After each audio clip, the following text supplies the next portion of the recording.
Ebusia sanso edinsiemu ewa hebium aha emergency Ghana TV da twedi amponyankopon ase so de enenso de acheyen ene story amensaka ofidie mu ase ne sofu bi asem abepie mu ewo fidie mu hase ye mami bi edi ni kun asem abepie mu ewo Lawson TV na ade wo mu ni se ni kun eye sofu na ade asofo no eye no eja ye mami se nani enye ho eni ntini ye mfre sofo because sofo na kansem bi no pesi ya ye bisa ni kun no sasem o ka no se ye no kre anase enye no kre nti ebusa ye nsem enye nko tie mu nsem emra because asem asofo na ka no emu eduan kasa hye no so be subscribe na wa like na wa drop comment no so e wo comment section aseka me ho ne nhwehwe video acho nyankopon adomo me ye fro say acho me divide o say all right vida no pay de ne do nam acho ano pay de boko mhia ba ma bi na me ne wareye ewo miensa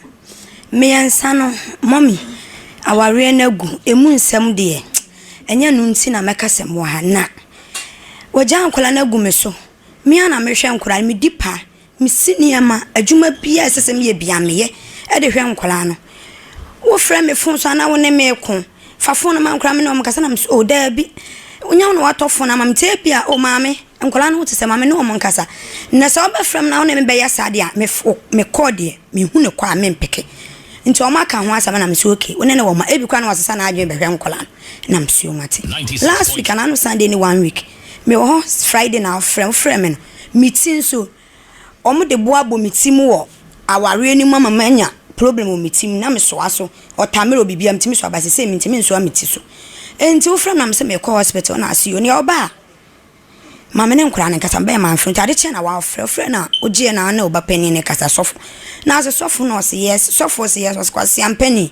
me frage so yes na odidi na akura na tem akura ne phone be na say ade chamba abehwe ma be hwen kwara na msuo ma 96.3 tiena na danfo be frɛ me sɛ ɔso ba be hwen ne maame nto ɔba frɛ me na me ne na ba abehwen kwara na msuo ma te ti ade chi Sunday no papa be 9 something afrɛ ba bia meten so mti abrosan esoro ye nwie ti wo frɛ na asem wo fie na ai ti mkoja abrosan so ye na ma so wo maame fie hɔ no na msuo okay ti me twɛn na wɔ ne akola ba ma bi na eba obo kita mo sachets baako anwa baako anwa na me sɛ 30 cedi ne bi gesia baako ɛna ɔde bai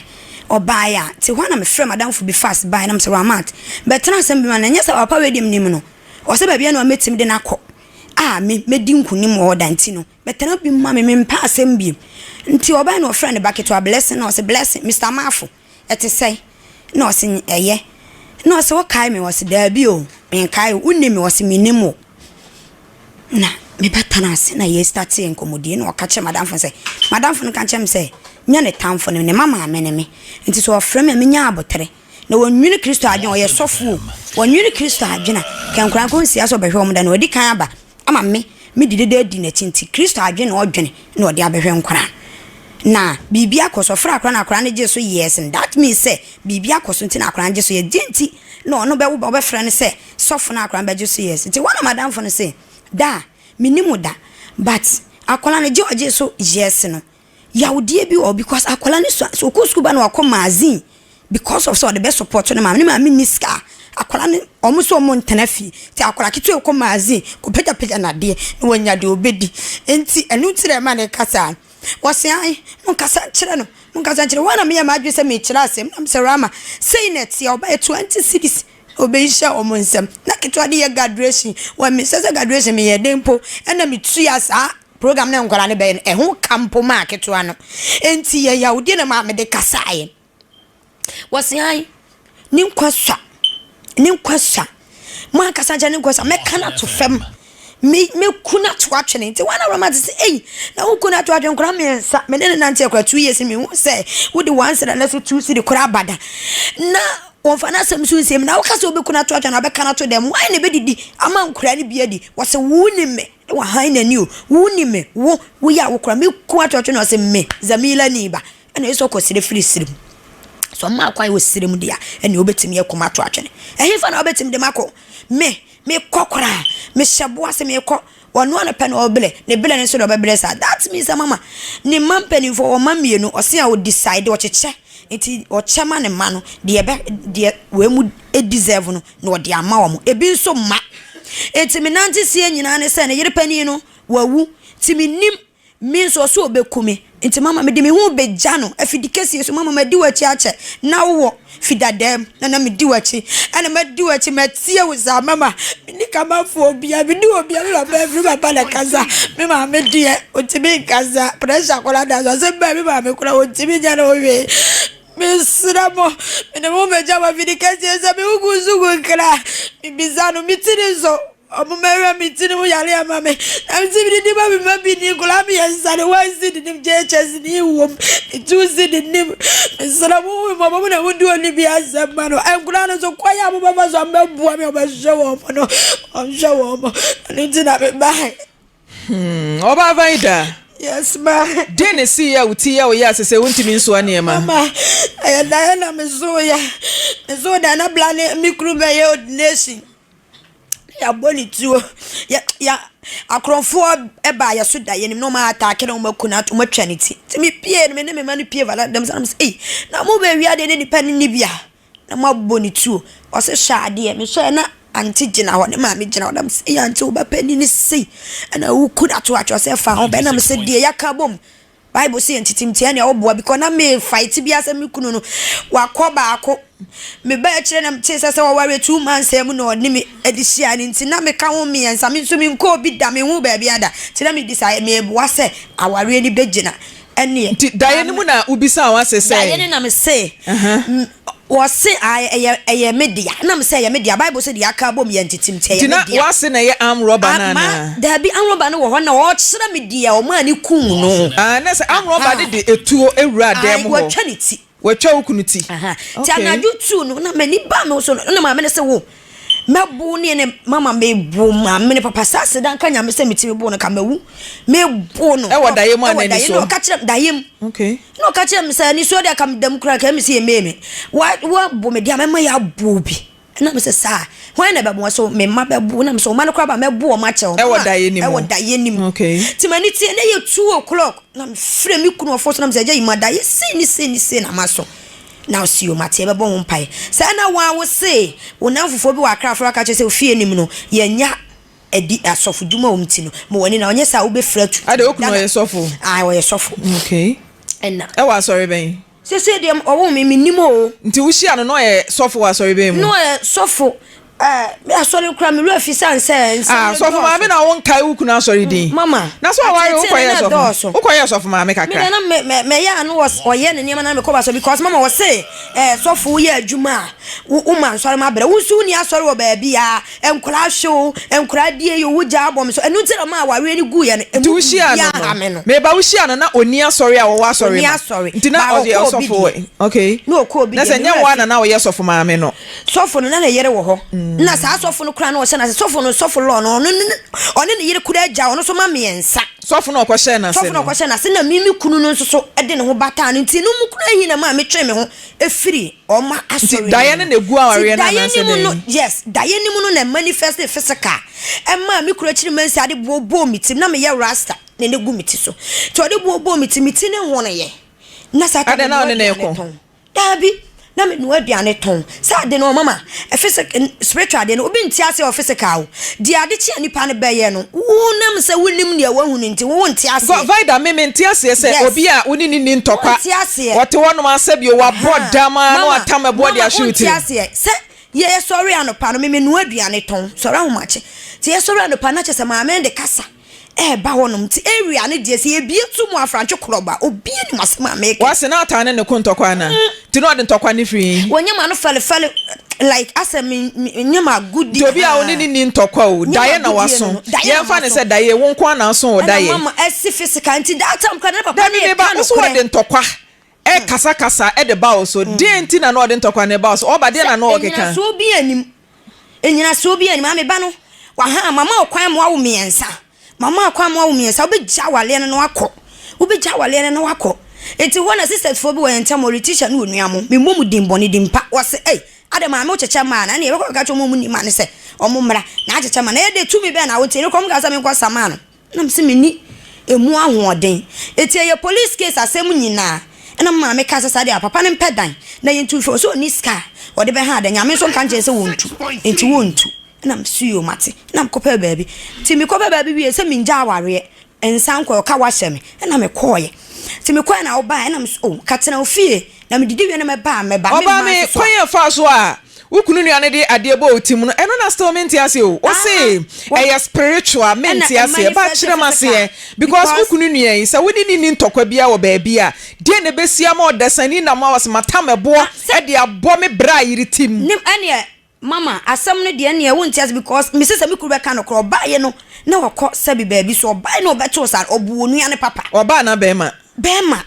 onu ukunu wa na epani o me kura chiri mansia ne o mu bisa ne se bone be na ade ye na ode ebo ne bo otiri wo se ai ne ma me kasa e na asem ka bi o se bibisa onyanyina so obi ayi ba wi ase na asem ko police station na aye chopa ni dwaatoa e na okọ dwaatoa okọ house of power nti ho no di dwaatoa no kosi ya sorry penny ba ko no di dwaatoa no kosi no de 5 million buy se e ka ma bonam se dana me kwa 400 cedi esaye e no mse mi ko twa scandal so ma hunu ade kodia so mama maduro ti se me so 500 cedi nim na se bibi ko wi akira emwa enti no 500 minini ni asa o ma ne wo ho na mdem de akire ti ne wo fa na se wo friend ka chen so ompes ka ma me ko ye surgery you know scandal history no say woni scan na on to bo mo bi ade wato bo mo bi no emma scan okuno so hia na waware bosumi mienu menti ase sana na me ade na case na say ensam no start say ye dede no obi aka say no waware o ware o sister na ye bunu ni Esther o ware 2 months aware 2 months wa pepe ne guye e na ode be fa na wo na wi akọ na ni abo na akra da wa ya ade nti na say me hia no ka che o say na ware agu 2 months wan kan chire o hia ade no ka fa ne ma no ho chire o me say ne ba ye baako nti a chire no na baako no e be ka ho mawura mawi nti en eba nipa de mama obi nim do obedidi kura obi me kura me ka say kasa akra no mo no ho so na ye ntene ka bi ko pani no obetena me nkyɛn wo me ba pani no mushia no mo antwempena kakra na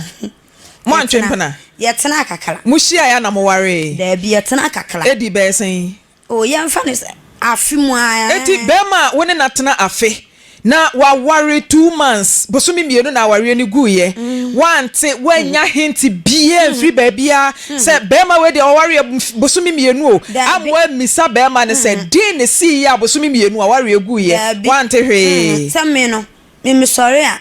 adwuma me de me pania me aha wan kasanso wa misa questions bia wo na chi chese wo hia no na wanya kunu meboa ai wanye investigation bia about him dabi so into wadu ko fie nti odem ko nti time aware no egu ya mede nensa ofrema no dimatam se wuntimi emfa kotonya nko ntimi nja awale na wo se ubeja awale me hia mensa Ajayima, good morning. Good morning. Pacha pomba kwa dia papa sofo. Ajira do mama na hotel. Nyame adom. Ya frame mama frame poma ha ye Lawson TV na Vida wa ha. Okay. Asama Vida e dia betu ye nim ne se wone wontam ate. Na time bia se enkra ne hwemu enye papa bi e de wantwi ba montam. Enam so ma ba fie won ma mentimo ase bi ba ma otrete ne se wobeku no. Ubeku no ema maame kramoni bi kura wo fie ho. Okay. Maame no eka se na wo ba wo ne wo ma. Eja nkura gu ne so na wo twete ne se ubeku no. Oso sa dane wani ko kramoni ba no so se wo so kura mpo no. Udi agura wo so meku. Ema ono ne ka che se me ene edika ko sirem. Zamilani.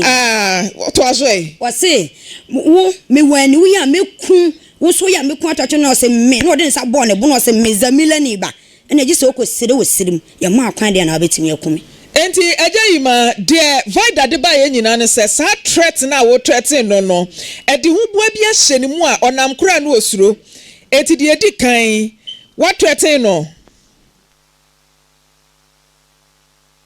Ajayima No last meet you. what threaten Vida The pacho anope ya oni midi sa nkumu mi wo asore dem so onu mitimi no ni nkumo ji se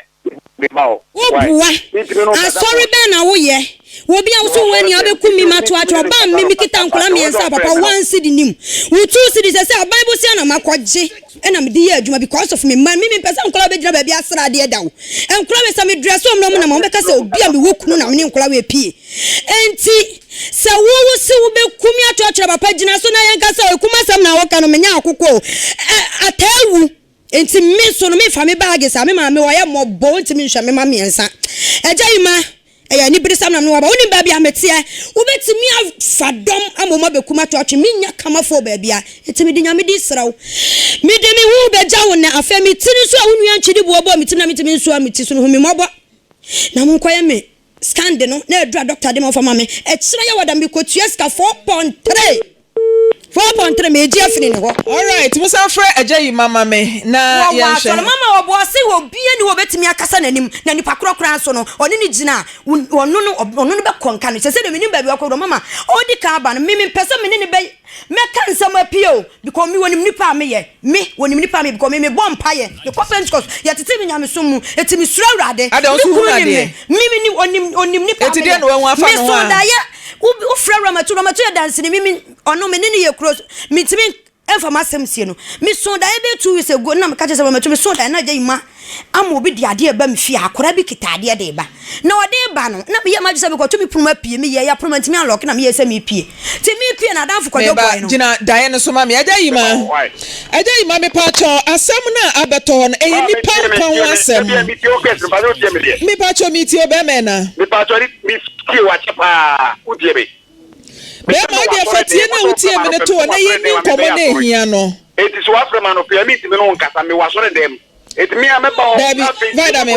me ba agya yi matie me de me pese bi wo ne se obai what threaten ne se ubeku no eno na me pese wo ti fi wo ma me no me ba me de marasi ko ba de me de be ko me de be ba arasi fo de na odon ba me threaten no ko un threaten me wo so ko sorry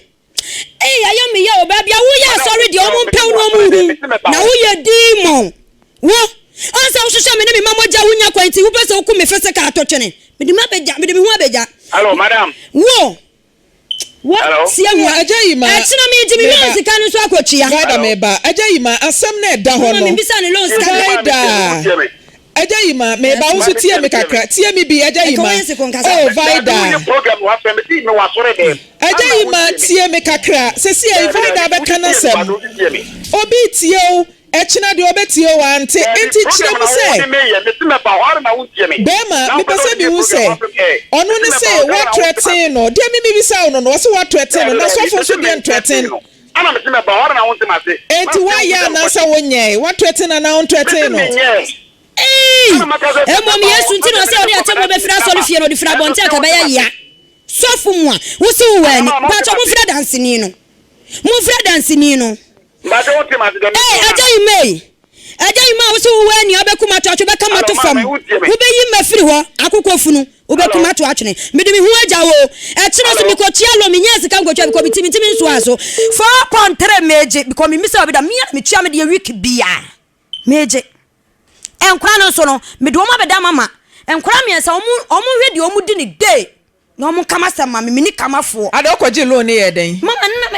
me de ton ni mama de ton boss ne kokosira be ma na ka se kokoje be ma bai na me wo be ma wo me se de wo ka se o metua loan me ba nya botre se de wo ka se o metua loan na se wono na ahyew se kokoje loan e ma betua me de me mana me person mo ba basabasa ni tina magilo ambe ye okay na se nyo na soma so yes on soma me na tina me so aso na me tina sa ba because doctor ganya me so am tisu said the man trust stand na mama me dra be sa ba enu tina me dafie be 3 weeks na hello Auntie Ramatu good morning Auntie Ramatu good morning oba panet say yanko pande mo me hu ye unim sister Vida me pa che minim na unim ni kunu agya yi ma minim ne dakrope wo hia no kwan ben so de na siye me pa jo se dakrope na wunim no no kwan ben na fa so a wo de hia no madam fo ne ka che me se oso oba be hwe ne ma no enti no memna metena mu bi na ne nsem ne ye tutu na me se ye mpa dance fo mienu nkan ba ko de wantimi amantimi na me ko hello Auntie Ramatu ye ti o mpacho me na metumi koye na akasa ne ye bebre no so ono de wo ani na obeku vida na mse se obeku no kwan na be hwe Auntie Ramatu gina so kakra bi mame Eja imam pacho gina so Ramatu na case ni si ya ye boni din so ye dance ni no wo gina homa no so ntitie no kasa why wo dia wo mpese obetie mi ba mi dia mi ntie wo ga so nkwa na ye nipa ho ah wo dia mpese obetie dia me ka ba wo pese mi dia mi nye din na mi ntie o Auntie Ramatu me ba wo ya sofo a wudi domanim Auntie Vida we are so far we did domanim me ma frau ene wo kasa me kasa de ambese obetie me ba wo de o ya se me ntio me da me da tie o wo se asem a wo yire de to so no enye no kre ene ya fred dance ni gina so na tie dance ni na asem na wo ka no na ya na mo ba na sa asem edu ba bi na ebowa sa defense mechanism na ya na mo ye no enye me mani so enti sa wo se one threaten wo ba na me ni one mu bi dance ni nie enti tie no na wo so wi a wo do so dance ni aba Auntie Ramatu me tie o waso obeku me ne vida na se wuku vida no fine na be hwe wo mana ma fine na be hwe wo mana se kan wa nutum na me wani me kuo be se kuo aka na gbe se me ye kume zabile ni abaya ye nkume ene mama kasa de bebre because on pese e be kan no kre na kire no madam fo no sika kwa ba no phone so a wo huno ade so wo de kire me ana ne baba no ni aka se eye sika ana me se me ne madam fo ne na mo ye no ache usika 60 cedis ni mahu sa aba ne ho ena wato mo sachets anwa kitwa ne baako ena geishia baako ena wo dia Auntie Ramatu dia me pese wo tifiri wo mame edi adanse eye kum na sem because eye nipa nkwan wa sem makohwa akwala na ono ade ne baaye no ensu makohwa na me hu no o ka so obeku vida ena me se wo kum no why na be hwa wo mana ma wo okay ena wo se kan wa no tum efo anu ma metu na wo so kwa be ku bi ena me se me firi zabila ntu ntimi nkume ano wani wo yesopo we se wona mta Auntie Ramatu me pacho asem a wo kan enye adansi krumu bi na wudie ma me nyankopon hata ho ne yedansi ni mitimi ni adansi so wani mitimi kan asem a won kan ye nto ne soda akwala na wo no ade ne kan ho baaye makohwehwe na mi hu no young boy we PS we ni phone kame ma wo no ankasa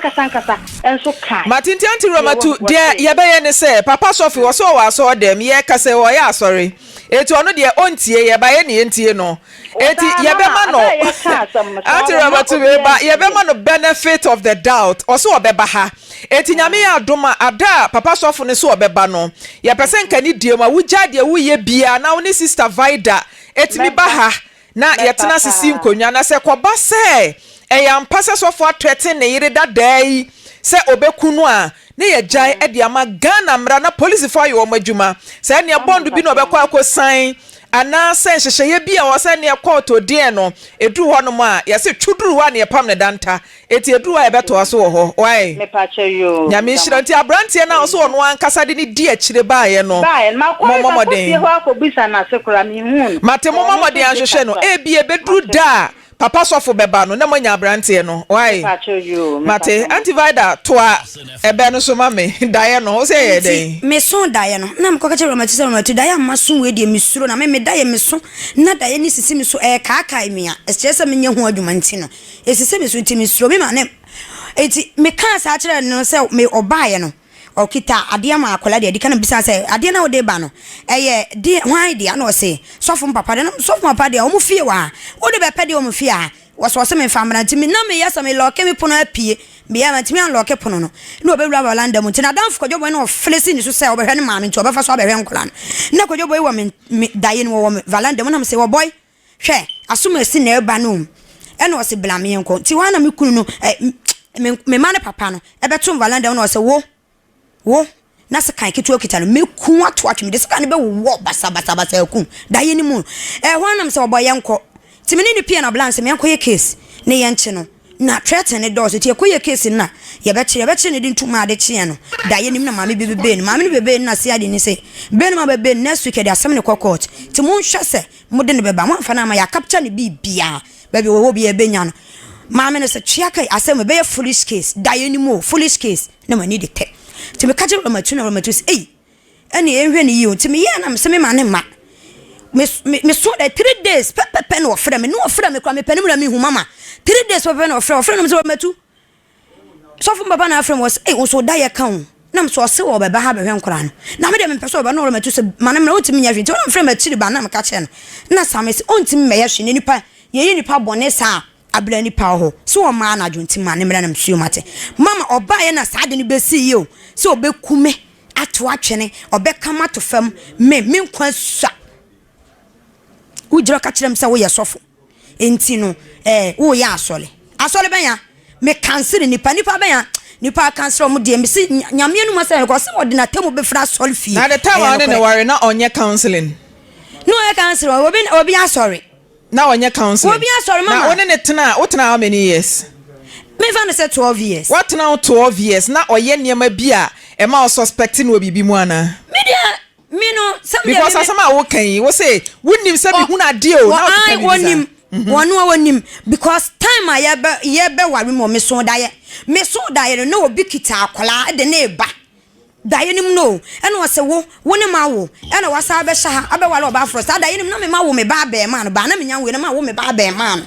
ena wo nipa ne kasa sa na me wo da nso na ma hu sa me ma wo abe ma na akora na de ba so ye oba mi bisa papa we say ante sa akora na de ba so no ye oba me so me first one me wo no so no ye be ma eti firi ho no na wo ye na ade a na wo hwe ni yie wo me ho ba me de me nso so ne nso na me mfa no mama me say aware ni gu ye kura wa mama wan say mama tu say no ha me wo ja ankwala bom so ha me wo se be tretim se obekume obekama mate producer aka che me say waje atum se obeba Friday okay enti wo chena ade chie o chena chi nko a enti ese no fa hu ja no kosi Friday na obeba no brai mai a obi animu krobo abonte so sa wo di agya yima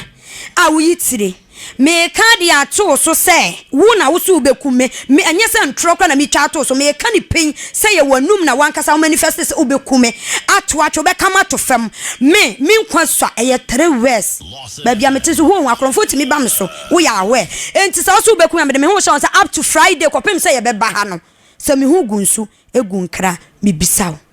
Matenti nyame ya doma Friday yebehia wo ba dancini bi a wo wasem ne mu no Fabra na producer ka kire eja yima wono so dancini bi a wo no wono so ba no de ne de aba yentie dancini ba ko de emfa mu asem enti dancini bi a oba me ne wawie enti da bi wo ma ne de entwe mu nwuram wai enkra ne de yentwe enkra ne nwuram ti adansefo na ye mpanimfo a wo matra 18 years no wo mo ba ne yetie enti eja yima so so wanka etu so dance ni ade koye no wo ba na so wa ba be kire na yetie e de afiri mu nyina usiafo mi do bibia asese ojibrema ekohwe video no e ba ye na asem we mitie mu no na meka se ene bibi ye maame na ye be hodi sofo no responsible because wetimi ebie wano aka se ube ku maame ne dia na e kire se bibi ye ne ye de be show nti yesre mu first story we entu mu fu mu a eja mu sorry ana mu ka unnecessary things no mu fentu mu fu wan hwade no nya wadwen so obeye nanso na bibia akwakotu nipa no oho ne be kan say de bi nipa kan say asemesi kan say obeye asemesi say na afei de dia ba be hye wa ba onim sa de no unnim ho hwe asema metie yen efutusem kese a memefa fi mu ne say enye bibia na ese obie wanoka so obeku obi yenya dansi ne kwa ba ma nipa na ba be kase dia fa ho se okan cheche unse munso a wo se asema ya ma make na ye ntro nti se na MFK ni na bedwafo kan ye hiawo e wo fidie ho ase na unso ba be chire unse because ntwato so de eja se be twa ntro e dia to so aya na eja nti unso na nka eja unso ba be chire unse mu na so be chire ni nsem na asem o kan no ono a na obi na no kan e dia na ye hu asema ye be de ye be ka chire no because asema ma mi ken se ne bibi to na ye de be hyew nti emianom ye mfentu ye hofo obi timi ka se twen na obi mu ade chi na bibia ye nipa na ye be ka se wo na oye de wo na oye wo ka che ni se obeku ni ade chi na se bi wato ananam wonse do ye de ja ye be hyew because obi abe testify se o kan sa nti ye de be hyew nti ye mfentu ye hofo ye papa so ba be pem ofide mu ase nti ye be twen no no no so aba be cheche ni nsemu e de ache ebusia ha e na mede mu ebesihye ne so sa ha egusa ye emergency Ghana TV subscribe na like na drop comment no so e comment section ase catch mami esi anything any me din ye be san so edin hyemu e wa hebio ebusia makra